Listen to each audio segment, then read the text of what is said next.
I want to talk about Brandon Aiyuk, and then I'm out of here. So Brandon Aiyuk is he's the biggest enigma on the team. He didn't talk much early in his career. He was the head down grinder. Almost a victim, too. He got put in the doghouse for no good reason. Never really explained. And then all of a sudden, keeps his head down, has this incredible breakout performance season in 2023, where he's like legitimately one of the best, 5 best, 10 best wide receivers in the league for that one season.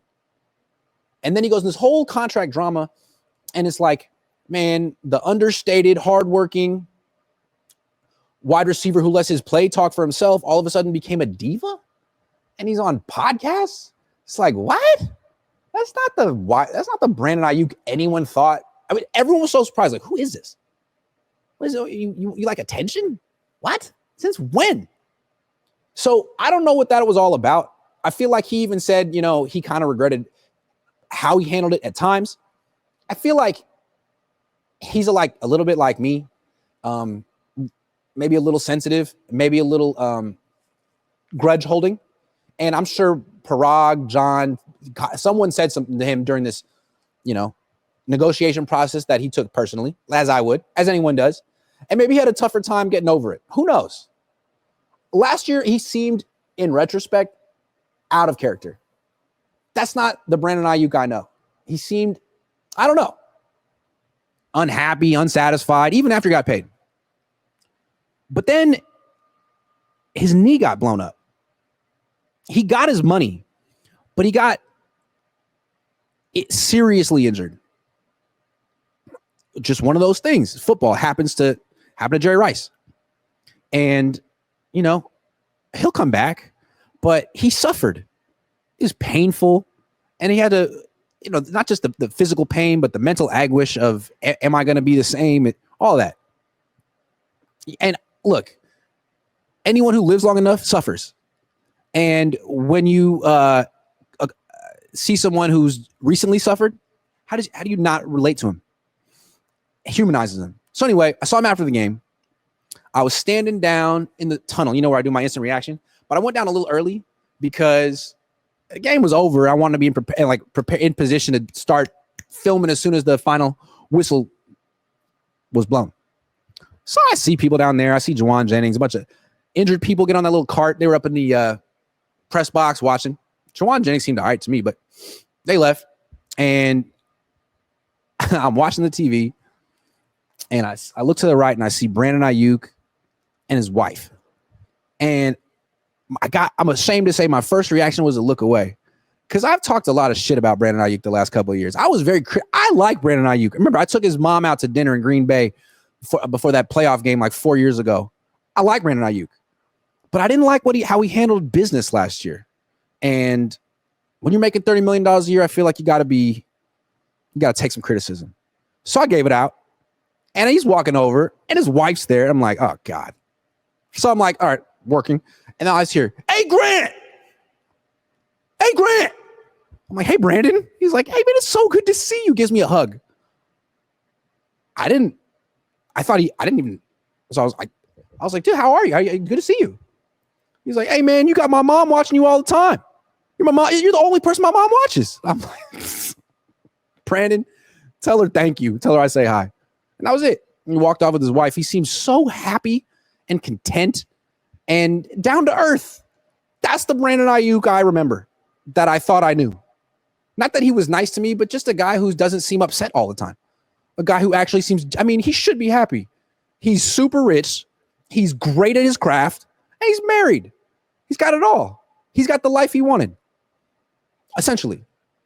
So it seemed like, I don't know what the issue was. Last year was complicated. It wasn't just that the team was playing hardball with him. It felt like Debo was trying to undercut his position. He's holding out, and then Debo changes his number to number 1, like he's the number 1 receiver, and he starts talking about, how he's taking up Ricky Pearsall under his wing. And please don't. We're going to show him how to not run routes. But I felt like Debo tried to take the play away from Brandon. Like, hey, man, why don't you trade him? I'm cheaper. I want to be here. It's like, you're washed. Goodbye. Brandon is not washed. This team desperately needs Brandon Aiyuk. You saw it. Who can beat man-to-man coverage on this team? Who? Maybe Ricky. if he gets a free release after going in motion for 8 seconds. Maybe. Brandon Aiyuk could do it on his own. Or could. But now that he was nice to me tonight, I think he's definitely going to bounce back, be a great player. And he's now my favorite player. I was down on him for a while, but then he was not. That if you're watching in the Niners locker room and you're trying to, why is Grant so mean to me all the time? Well, you probably didn't give him a hug. He's easily bought.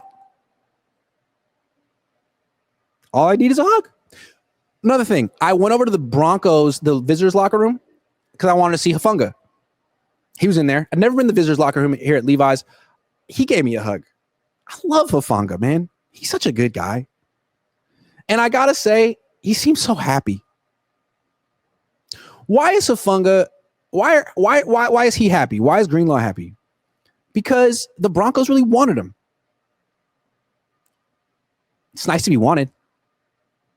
And with Aiyuk, I still wonder if how wanted he feels. They begrudgingly gave him the money and instantly regretted it. It's nice to be wanted. And, no one's quite as wanted on this team as a fullback from Harvard. You could be an all-pro safety, but if you're not a fullback from Harvard, you're just not quite in the inner circle. So, Aiyuk, I hope you feel wanted.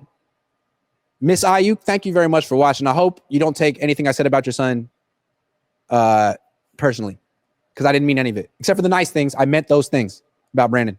Good guy. Grant is in midseason form. Niners football is back, baby. Thank you, Saturnine.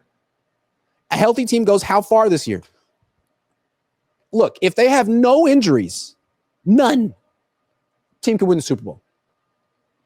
If they lose Colton McKivitz, I don't know if they can win. So they're not, no team is healthy. Every team has injuries. It's just like there's some critical positions the Niners have no depth at. Corner. Upton Stout misses a game. Trouble.